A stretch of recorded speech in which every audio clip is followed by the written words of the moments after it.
Hey guys, and welcome back. Today I'm going to be telling you all about how I plan for Christmas.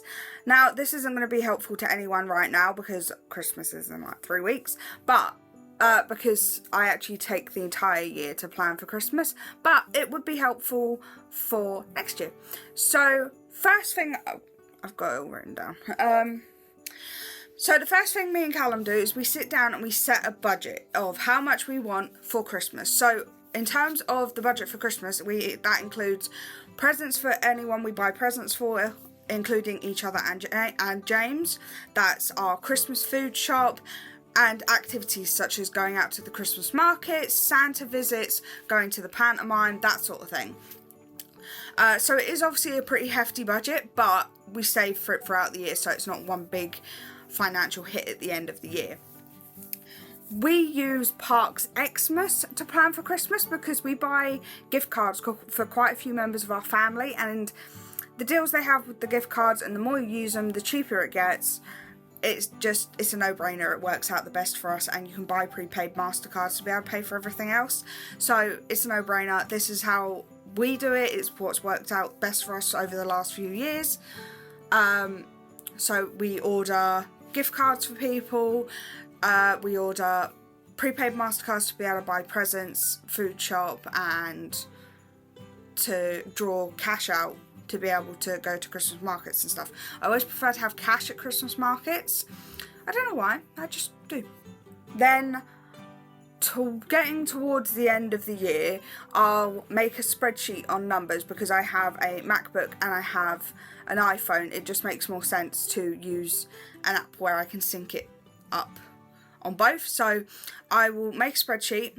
I'll have several different pages on numbers. So I have one specifically for James, one for me, and one for Callum. The reason why I'm including me in this list is because I buy all the sweets for the stocking fillers and the Christmas Eve box fillers, and then I give them to Callum to deal with as he chooses. And then I have a spreadsheet for Callum's family, a spreadsheet for my family, a spreadsheet for Christmas cards, a spreadsheet for Christmas cards, and then a spreadsheet for any other stuff we need to buy. So for instance, if we need, like this year we needed a new tree topper, so that went into that list. Or any things that we have to buy for Elf on the Shelf, or to be able to make things with James, you know, that sort of thing goes into the other list.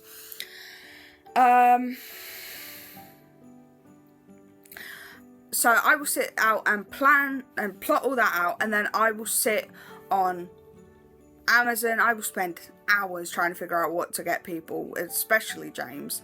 And I'll check like B&M websites, home bargain deals, what Aldi's got planned. You know, I'll check all these different things and decide what we're going to get for people, and then write it into these lists, how much it costs, where it comes from. And certain things I'll wait until Black Friday sale. So for instance, this year I've got Callum a few electronic items, so I waited until Black Friday when they went like, at one thing went like 70% off, so I was very happy with that. And I will try and see if I can hold most of the any electronical stuff back for the Black Friday sale, because 99% of the time that sort of thing does go into the Black Friday sale. And other than that, I just kind of grab it when I can get it, because obviously some things you have to wait for them to be released and yada yada yada.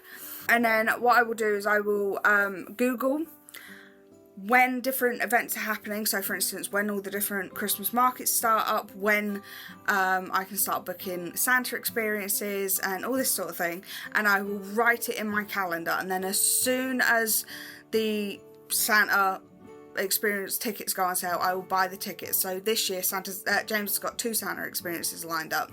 He's got a Santa by train experience, which is happening where me and Callum used to live, and we're taking a few members of our family with us to see that. And then me and Callum are taking him to a wildlife reserve called Wildwood in Kent, and they've got a Santa's Grotto on, so we're going to take him to that as well. So they're booked. And then I sit and write down in the calendar when those things are happening. I will also plot out the days that I want to go to the Christmas markets, because I have to revolve them around when Callum's working, when I'm working. You know, typical planning of having a kid at Christmas time.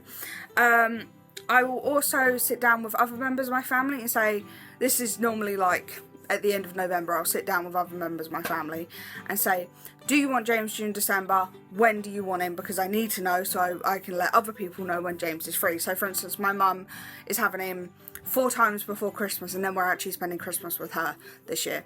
And then my cousin's going to have him one day, and someone else said they wanted to do something with him. I don't know. It's written on the calendar. But so I plan all of that out, and then the other thing that comes into play is obviously I'm quite big on Christmas.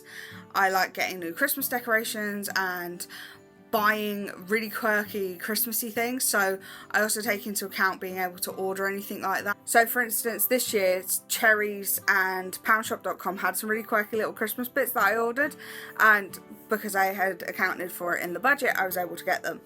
But again, that's the other thing I do, is I shop Cherries, poundshop.com, I go in Poundland, B&M, Home Bargains, anywhere I can get a deal, I'll get a deal. I really like the club card offers they have in Tesco.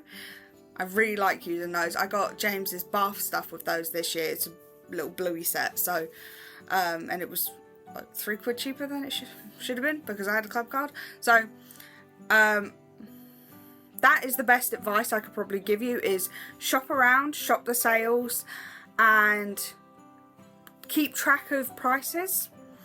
I know there's like extensions you can get for your Chrome where you'll add something to it and it will tell you when the price drops, but I never really find those things helpful because I shop in store so much, because I do go to Home Bargains and B&M and Poundland, and charity shops is another one I really like. We got a little hand puppet for James this year in a charity shop. It was like 50p. And clothes are great in charity shops. Kids grow out of their clothes so fast, and I'm not spending exorbitant amount of money on new clothes when A, he could ruin them, and B, he's going to grow out of them so quickly. So I just get most of James's clothes from charity shops, if I'm being honest. Mine and Callum's too, as well. But yeah, so that's how I, financially wise, plan out for Christmas and how I plan activities out for James. I can't see. I hope you guys found this video helpful. I hope it gives you some ideas on how to save yourself some money in the long run when it comes to Christmas, because I understand that Christmas is quite a financial burden. It's been quite a burden to us this year. Not burden. It's a lot financially, and we've had a lot happen this year. Callum changed jobs, and I'm out of a job at the end of the year, so we've had to take a lot into account for Christmas. But because of the fact that we did start saving in January, we haven't had to worry as much as we would have if we hadn't. And the other advantage is, when you finish paying parks, they send all the gift cards and stuff out, and all your everything you've ordered, they send it out. Then you can get a head start on your Christmas shopping, which is what I love to do. I'm done Christmas shopping now, so I'm sorted. But yeah, so I hope you guys found this informative, and I'll see you in the next one. Bye guys!